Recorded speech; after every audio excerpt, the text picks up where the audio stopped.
শাহজাহান বাহিনীর অত্যাচারের বিরুদ্ধে পথে নেমেছে সাধারণ মানুষ।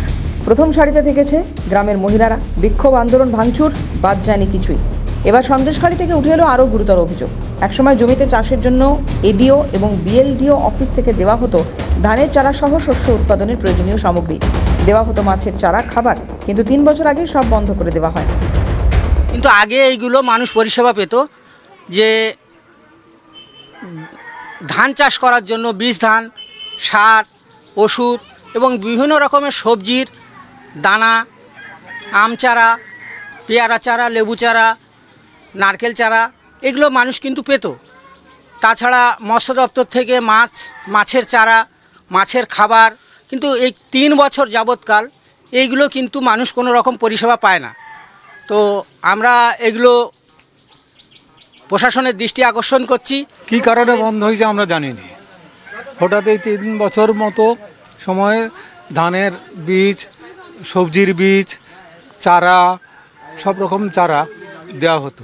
তাহলে কি প্রশ্ন একটাই, যে শুধুমাত্র শেখ শাহজাহান, শিবু হাজরা থেকে শুরু করে উত্তম সর্দার প্রত্যেকের এই জমি কেড়ে নেওয়ার জন্যই অফিসগুলো থেকেও পর্যন্ত শস্য উৎপাদনের জন্য যে সামগ্রী দরকার, সেই প্রয়োজনীয় সামগ্রী বন্ধ করে দেওয়া হলো? সন্দেশখালীর বাতাসে কান পাতলে শোনা যায় শিবু হাজরার অত্যাচারের কাহিনী। এখানেও শিবু হাজরা, উত্তম সর্দারদের যোগ। শিবু হাজরার অঙ্গুলি হেলানেই বঞ্চিত এলাকার কৃষক থেকে মৎস্যজীবীরা। পুরো শোনা যাচ্ছে যে এখানে যে হাজরা যেসব পোলট্রি ফার্ম, ছাগল ফার্ম এবং সবজি ক্ষেত, ধান চাষ সবটাই করত।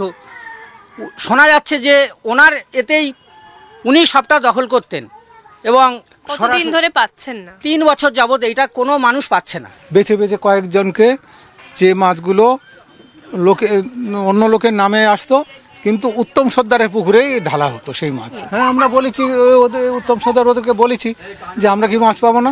হ্যাঁ, পরের বারে আসলে পাবো। অভিযোগের এখানেই শেষ নয়। দীর্ঘদিন শাসক দলের সঙ্গে যুক্ত থাকলেও স্বচ্ছতা নিয়ে দল করা যাবে না। অভিযোগ জানানোর কোনো উপায় নেই। আমরা তৃণমূল করি।